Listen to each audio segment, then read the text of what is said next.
من عمل صالحا من ذكر أو أنثى وهو مؤمن فلنحيينه حياة طيبة.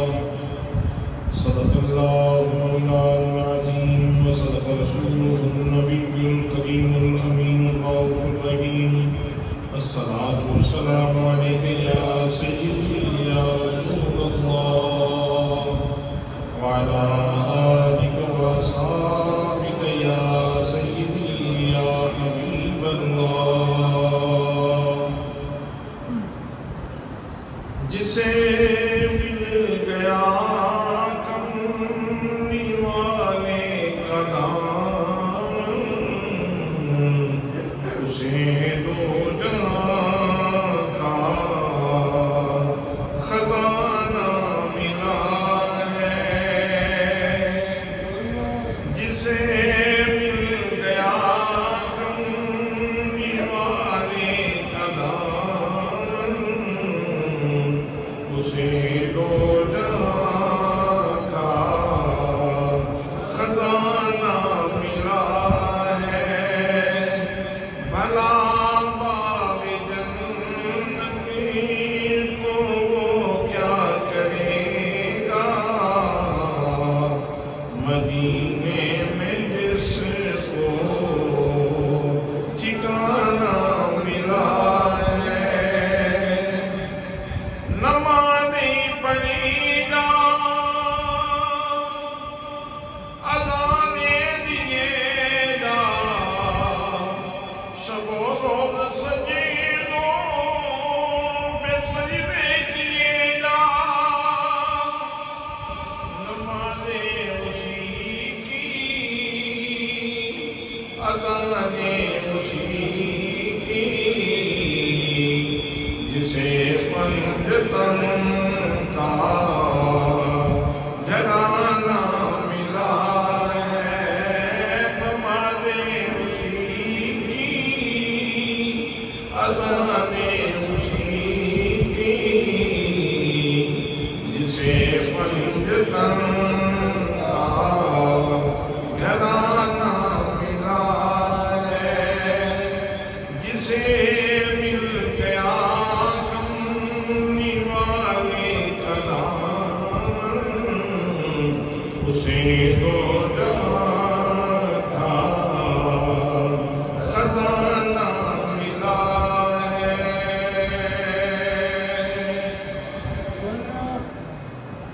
بہت زیادہ عزت و تعظیم و تکریم کے لائق میرے پیارے نبی صلی اللہ علیہ وآلہ وسلم کے پیارے غلاموں،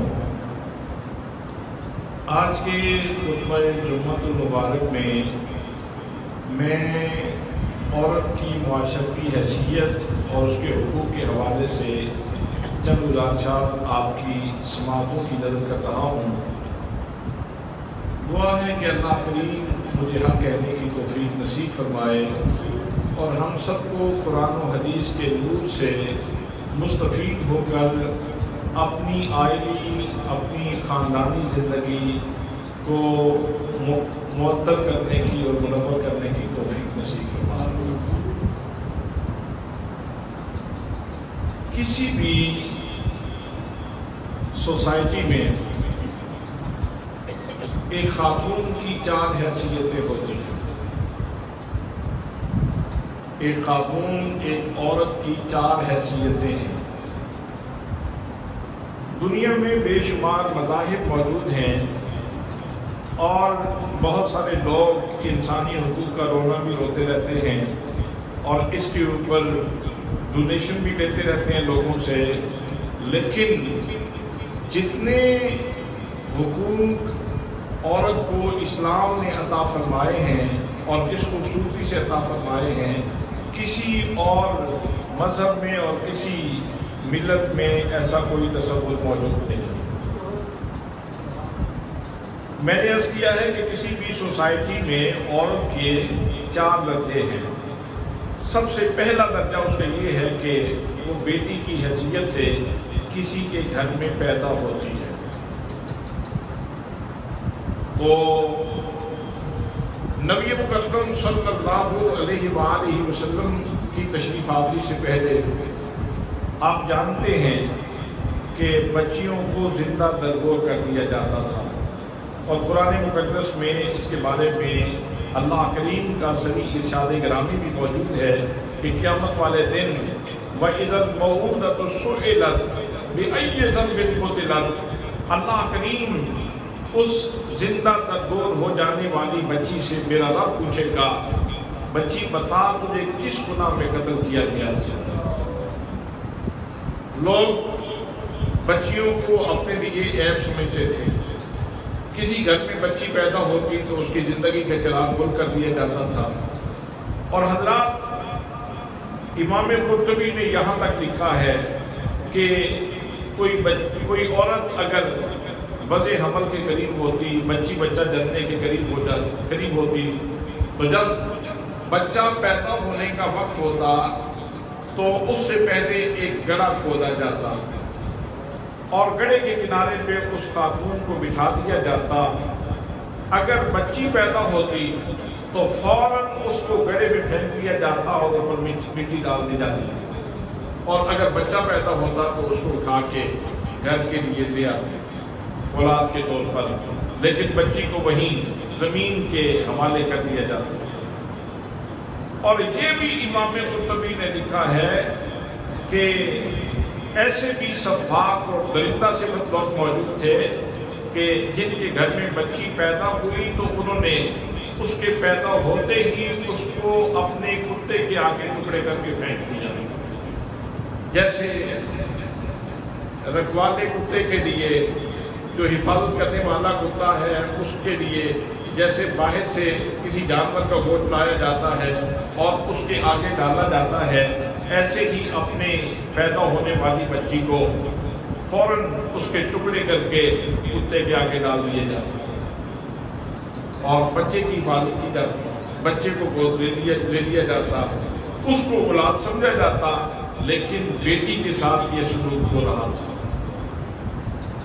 بہت سارے لوگ ایسے تھے کہ جنہوں نے اپنی بچیوں کو زندہ درگور کیا اور اس کو اپنا آنت سمجھتے تھے، اپنی عزت کا نشان سمجھتے تھے۔ حضرات میں یہاں یہ بات بھی عرض کر دوں کہ یہ زندہ درگور کرنے والی جو رسم ہے یہ کہاں سے شروع ہوئی؟ ایک قبیلہ تھا عرب کا جس کا نام تھا ربیہ، ان کی کسی دوسرے قبیلے کے ساتھ جنگ ہوئی اور ان کو شکست ہوئی۔ ان کی ایک بیٹی وہ فاتح قبیلہ اٹھا کر کے دے گئی، کچھ عرصے کے بعد ان کے درمیان صلح ہو گئی۔ اب انہوں نے کہا کہ وہ بچی ہماری واپس کر دی جائے۔ انہوں نے کہا ٹھیک ہے، اگر بچی سے پوچھ لیتے ہیں، بچی اگر تمہارے پاس جانا چاہتی ہے تو ٹھیک ہے تمہارے پاس چلی جائے، اور اگر وہ جس کے پاس پہلے موجود تھی جب باندھی بن کے آئی تھی اگر اس کے پاس رہنا چاہے تو پھر آپ مجبور نہیں کریں گے۔ انہوں نے کہا چلو ٹھیک ہے، بچی سے پوچھ لیتے ہیں، ہماری بیٹی ہے وہ ہم سے جدا نہیں ہوگی۔ جب بیٹی سے پوچھا گیا تو اس نے کہا کہ میں تو اس لڑکے کے ساتھ رہنا چاہتی ہوں جس کے ساتھ میں اب رہ رہی ہوں۔ والدین کو اس نے جواب دے دیا، تو وہاں سے اس قبیلے کے سردار نے اعلان کر دیا کہ آئندہ جو بھی بچی پیدا ہوگی اس کو زندہ درگور کر دیا جائے۔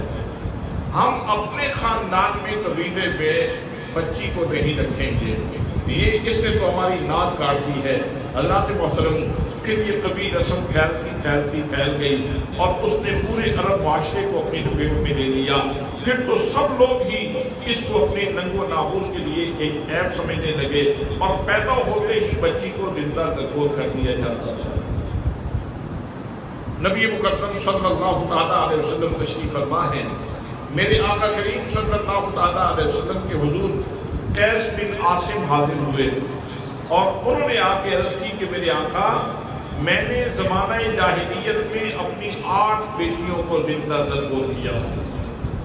ذرا تصور فرمائیں کتنے سفاک لوگ تھے، کتنے درندہ صفت لوگ تھے، اپنی بچیوں کو زندہ درگور کیا۔ تو کیا میرے اس گناہ کی معافی ہو سکتی ہے؟ نبی مکرم صلی اللہ تعالیٰ علیہ وسلم نے ارشاد فرمایا، اب تم اس طرح کرو کہ تم ہر بچی کی طرف سے ایک غلام آزاد کرو۔ اس نے کہا کہ میں تو اونٹوں والا ہوں، میرے پاس تو اونٹوں کا مال موجود ہے، میرے پاس غلام نہیں ہے، تو اس لیے آپ مہربانی فرمائیں، مجھے اس حوالے سے حکم ارشاد فرمائیں۔ تو حضور صلی اللہ تعالیٰ علیہ وسلم نے ارشاد فرمایا، اچھا اگر تمہارے پاس غلام نہیں ہے تو پھر تم ہر بچی کی طرف سے ایک اونٹ قربانی کے طور پہ اللہ کی بارگاہ میں پیش کر دو۔ یہ میرے آقا کریم صلی اللہ تعالیٰ علیہ وسلم نے اس کا ایک نفسیاتی علاج کیا تھا کہ انسان جب کوئی غلطی ہو جاتی ہے اگر کفارہ ادا کر لے تو اس کو تھوڑی سی تسکین ہو جاتی ہے، وہ تسکین ہو جاتی ہے کہ یار گناہ تو ہوا تھا لیکن اس کا کم از کم یہ تدارک بھی ہوا ہے، تو اس سے ایک سکون سا نصیب ہوتا ہے۔ حضور صلی اللہ تعالیٰ علیہ وسلم نے اس کو یہ علاج تجویز فرمایا اور فرمایا کہ تم ہر بچی کی طرف سے ایک اونٹ قربانی کے طور پہ پیش کر دو۔ ایک بندہ آیا جس کا نام تھا زید بن عمر بن نفیل۔ اس کی خصوصیت یہ تھی، ہر معاشرے میں برے لوگ بھی موجود ہوتے ہیں لیکن اچھے لوگ بھی موجود ہوتے ہیں۔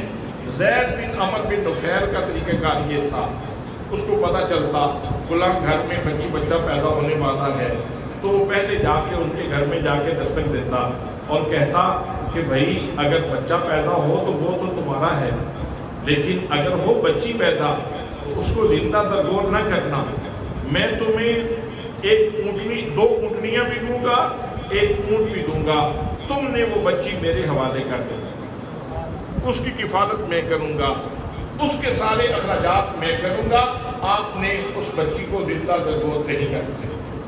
وہ بندہ جو بھی کسی گھر میں بچہ پیدا ہونے والا ہوتا تو ان کے گھر پہ جا کے دستک دیتا۔ انسان ہمیشہ سے حریص ہے، لالچی ہے، لوگ آفت قبول کر دیتے اور جس گھر میں بچی پیدا ہوتی وہ اس کے حوالے کر دیتے، تو وہ اس گھر والے کو 2 اونٹنیاں 10 مہینے کی گابن اور ایک اونٹ پیش کر دیتا اور اس طرح وہ بچی لے کے آتا، اس کی کفالت کرتا، اس کے ہاتھ پیلے کرتا، اس کی شادی کرتا۔ اس طرح اس نے بہت ساری بچیوں کی جان بچائی۔ جب حضور صلی اللہ تعالیٰ علیہ وسلم نے شمع اسلام روشن فرمائی تو وہ حضور صلی اللہ تعالیٰ علیہ وسلم کی خدمت میں حاضر ہوئے اور عرض کی، یا رسول اللہ صلی اللہ تعالیٰ علیہ وسلم، میں نے زمانہ جاہلیت میں اتنی بچیوں کی جان بچائی ہے، اب میرے لیے بھی کوئی اجر ہے کہ نہیں؟ تو میری آقا کریم صلی اللہ تعالیٰ علیہ وسلم نے فرمایا تجھے تیرے اس عمل کا اجر مل چکا ہے۔ عرض کی، یا رسول اللہ وہ کیسے؟ فرمایا تجھے تیرے اس عمل کا اجر مل چکا ہے کہ تیری اس نیکی کی وجہ سے اللہ نے تجھے اسلام کی دولت عطا فرمائی۔ یہ جو تیرا سینہ روشن ہوا ہے، یہ جو تجھے اسلام کا نور نصیب ہوا ہے، یہ جو تجھے اللہ کی بارگاہ میں جھکنے کا سلیقہ عطا ہوا ہے، یہ جو تم اللہ کے بندوں میں شامل ہو گئے ہو اور پیغمبر آخر الزمان کے امتیوں میں شامل ہو گئے ہو، تو یہ بہت بڑا اعزاز ہے اور یہ نیکی تیری وہ نیکی قبول ہوئی اور اللہ کریم نے اس نیکی کے صلے میں تجھے اسلام کی دولت عطا فرمائی۔ حضرات محترم، اس لیے انسان کو نیکیاں کرتے رہنا چاہیے، لوگوں کا بھلا سوچنا چاہیے، اس لیے کہ نیکی کسی اور لوگ کی جاتی ہے، بھلا کسی اور انداز میں ہو جاتا ہے، کرم کسی اور انداز میں ہو جاتا ہے، مہربانی کسی اور انداز میں ہو جاتی ہے۔ اس لیے بندے کو نیکی سے رکنا نہیں چاہیے، بھلے سے رکنا نہیں چاہیے۔ میرے آقا کریم صلی اللہ تعالیٰ علیہ وسلم نے ہمیں جو دین عطا فرمایا ہے اس میں واضح طور پہ ارشاد فرمایا، الدین النصیحہ، فرمایا میرے امتیوں یہ بات یاد رکھ لو، دین تو سراسر بھلائی کرنا، تو جو بھلائی کرتا ہے اللہ کریم اس کو ضرور نواز دیتا ہے۔